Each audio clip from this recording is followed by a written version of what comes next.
Hi, this is Wendy Lightheart, and today we're going to be looking at adding and subtracting radical expressions. Now, adding and subtracting radical expressions is very similar to combining like terms. So remember that when you learn to combine like terms, you learned that you needed to add the coefficients in front of the variable parts together, and that would give you the coefficient on the one term that those two like terms would combine to. So 5x plus 3x would become 8x by adding the 5 and the 3 together. And then notice that the variable part does not change. And we do the same thing with like radicals. So here we have 5 square roots of 2 plus 3 square roots of 2. And since they're both square roots of 2, that makes them like radicals. So we can add them together, and we do that by adding the 5 and the 3 together to get 8, and that's how many square roots of 2 they combine to. Here's another one with subtraction. So remember, if we were going to subtract 7x squared minus 4x squared, we would subtract 4 from 7 to get 3, and then that 3 would go in front of the x squared. So again, the variable portion doesn't change. And we can combine the x squared terms because they're both x squareds, so they have the same exponents on the x's. So the same thing would happen with the 7 square roots of 3 minus 4 square roots of 3. We would take the 7 minus 4, and then that result, which is 3, would go in front of a single square root of 3. You could think of this as 7 square roots of 3 take away 4 square roots of 3 leaves us with 3 square roots of 3. So very, very similar to combining like terms. Here's an example where we cannot combine terms because we do not have like terms. 2x and 5x squared, they both have different exponents on the x's, so that makes them not like terms, so we can't combine those terms. Similarly with the radicals, we have 2 square roots of 2 and 5 square roots of 3, so the radicals are not the same, and so we cannot combine them with addition. So let's look at some examples. This first one, we have 15 square roots of 3, and we add 7 square roots of 3 to that, and then we take away 8 square roots of 3. Notice that all three terms are like radicals because they all are square roots of 3 terms. So to combine them, we need to add the 15 and the 7 and then subtract 8 and put that result in front of the square root of 3. So that gives us 14 square roots of 3. Now you don't necessarily have to show that step where you're adding the 15 and the 7 and subtracting 8, but you do need to do that mentally. So you could also think of that as 15 square roots of 3 plus 7 square roots of 3 would give us 22 square roots of 3. And then if I take 8 square roots of 3 away from that, that would leave us with 14 square roots of 3. Now this next example, we don't have all like radicals because some of them are square roots of 6 and one of the terms is square root of 3. So the only ones that can be combined are the square root of 6 terms. So we would add the 8 and the 13 that are in front of the square roots of 6 terms together, and then we're going to subtract the 12 square roots of 3 from that result.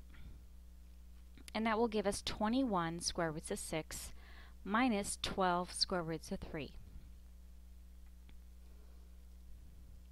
Now here's an example where it appears that we don't have like radicals, so we cannot combine these terms. However, the radicals are not simplified completely. So you always want to check for that first. See if any of the radicals can be simplified. Then simplify them completely, and then look to see if you have like radicals that can be combined. So let's walk through how we would simplify these radicals. So what we want to do is the square root of 12 has a perfect square factor of 4. And that's why we know that that can be simplified further. And the same thing for the square root of 27. That one has a perfect square factor of 9. So we would use the product rule to split apart the square root of 12 and the square root of 27 using those perfect square factors. So the square root of 12 would be split up using the product rule into the square root of 4 times the square root of 3. Notice I have the 5 still out front, and I put a multiplication symbol in between the 5 and the square root of 4 just to remind you that the 5 was originally being multiplied to the 12, even though there was no multiplication symbol there. That's the operation that's implied. And so we just want to keep in mind that there's multiplication after that 5 because we're going to use that multiplication later. And then the square root of 27 splits up into square root of 9 times square root of 3. Again, factoring out that biggest perfect square factor. And the 2 will get multiplied to whatever might simplify. So I put that multiplication symbol there as well. Now let's simplify those square roots of perfect squares. So the square root of 4 is equal to 2. So we end up with 5 times 2 times square root of 3 plus 2 times 3, because the square root of 9 is 3 times square root of 3. And now we can perform that multiplication that's there between the 5 and the 2 and the 2 and the 3. So that would give us 10 square roots of 3. So that again is combining the 5 and the 2 with the multiplication now that the 2 is not a radical. And the same thing for the 2 and the 3. Multiply those together to give you a 6. So when you simplify those radicals, you're going to have to multiply that result times whatever number might have been originally in front of the radical. Now, notice that we have like radicals. 10 square roots of 3 plus 6 square roots of 3. So we add those together and we get a total of 16 square roots of 3. Let's look at one with subtraction. So with this one, 80 and 45 are not the same number, so they're not like radicals in their current form. However, 80 has a perfect square factor of 16, which would be the biggest perfect square factor of 80, and 45 has a perfect square factor of 9. So both of those radicals can be simplified. So 80 would split apart into square root of 16 times square root of 5 using the product rule. And the square root of 45 would split apart into square root of 9 times square root of 5, again using the product rule.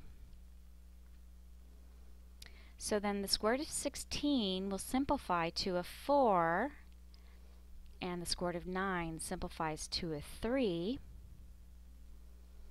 And remember that when you simplify those perfect square factors and take the square root of them, that result is going to get multiplied by whatever number may have been in front of the radicals to begin with, because there's multiplication there. So we multiply 9 times 4 to get 36 square roots of 5, minus 3 times 3 gives us 9 square roots of 5. So now we can perform the subtraction, because notice that we have square roots of 5 for both of these terms, so those are called like radicals. So if we have 36 square roots of 5 and we take away 9 square roots of 5, that will leave us with a total of 27 square roots of 5. So that's it for today. Have fun simplifying these radicals and combining them with addition and subtraction. Bye-bye.